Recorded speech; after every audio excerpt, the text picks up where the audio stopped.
This is hopefully going to be as short as possible video on what's, I think, left of a Henry W. Nieman's records and files that I acquired recently, and you could see it all fits on a couch, standard size couch. I'm shooting this by myself, so I've got the iPhone here on a tripod. I'm going to set it down in a second, but you've got this folder, which is his estate, everything in there about, you know, after he died and how they handled his estate. Then you've got this awesome photography book we're going to go through. There's an old ad from 1935, the New York Herald, showing that analog computer. Then we've got some logbooks from the Bethlehem Steel. These are from the 20s and 30s. Those are really awesome. And then we've got what he called the snub starter, which was actually the Torque Amplifier. And then we've got just some other miscellaneous stuff we'll go through a little closer, I guess. I'll pick each one out, but you can see the extent of it. I think this particular chart is from 1915. I think this is from Chauncey Nieman, his older brother, who had got a patent on a recording device, and I believe that's what this is. So I'm going to kind of put it down, and then hopefully I can handle the details of the book.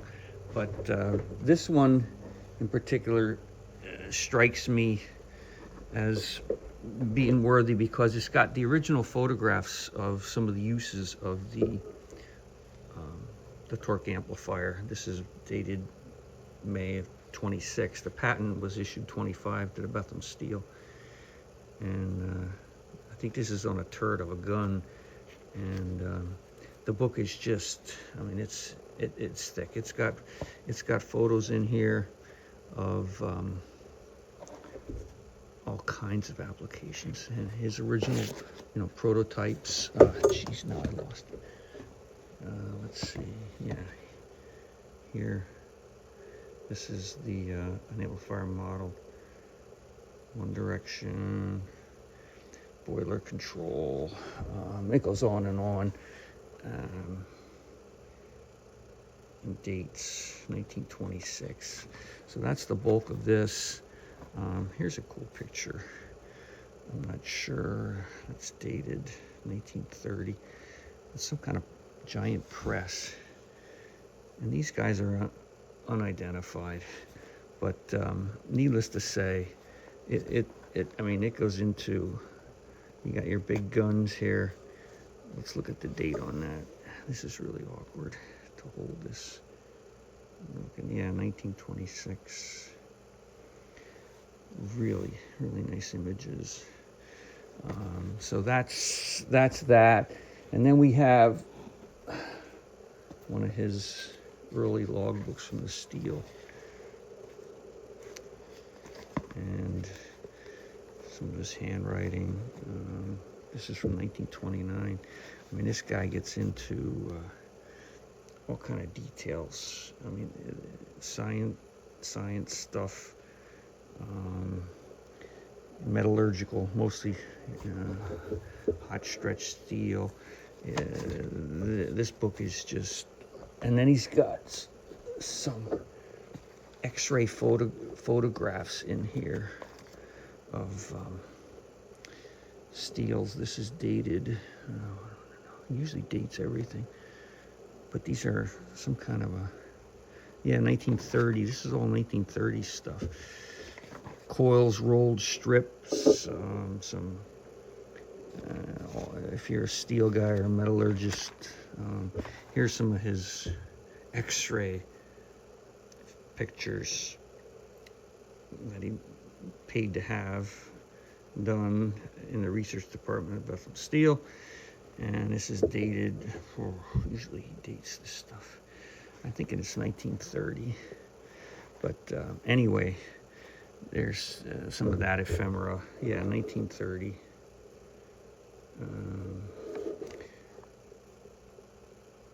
And that's that book. Then he's got this. Another Henry Nieman. Yeah, this is the Torque Amplifier. I think he's got some stuff in here about that. Some more Bethlehem Steel Saw, 1932. Graphs, curves, all these fancy pictures. DH killed, rolled 4-inch high mill. Henry has a patent also on a rolling mill. But the Torque Amplifier, the ephemera for that is, the drawings are just,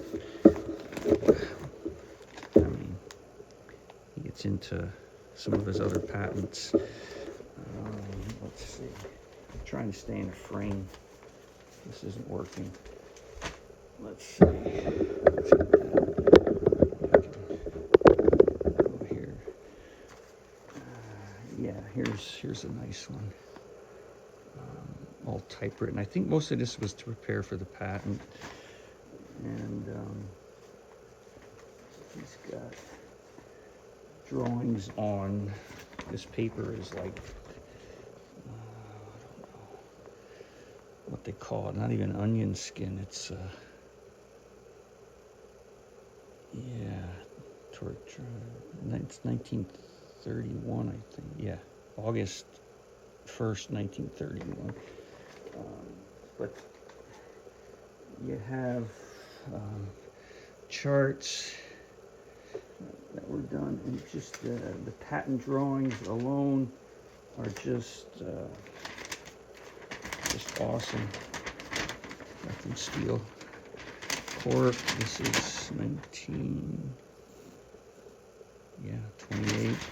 You can see it's showing variations. This is on like an onion skin, and it's a good half-inch thick. Just drawings and patents and descriptions. And along that line, he's then got another wad of paper over here for the contour eliminator, which he called it. And then here's a bunch of old patents. This one's from 1930. Sorry for the frame. And these are just ones for historical that he used to use as a reference, I guess. I mean, just ephemera, a lot of stuff. And then over here, same thing. He's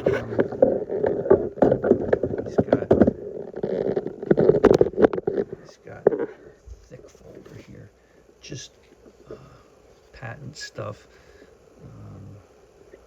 This is an interesting thing on X-rays.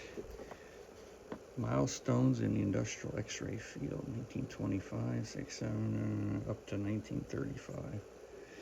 So they were doing X-ray stuff. And then here's some more stuff in this folder labeled science. He does all this analysis on rolls. Bethlehem Steel Company, 1924. So yeah, this is his original telescopes and drive, prediction formulas, test care, all the stuff to do with, I believe, the Torque Amplifier. I mean, he gets into it, mathematical. Maybe some of this stuff's in the patent. So, yeah, there's just so much here to go through. That's a snapshot, and we'll be in touch.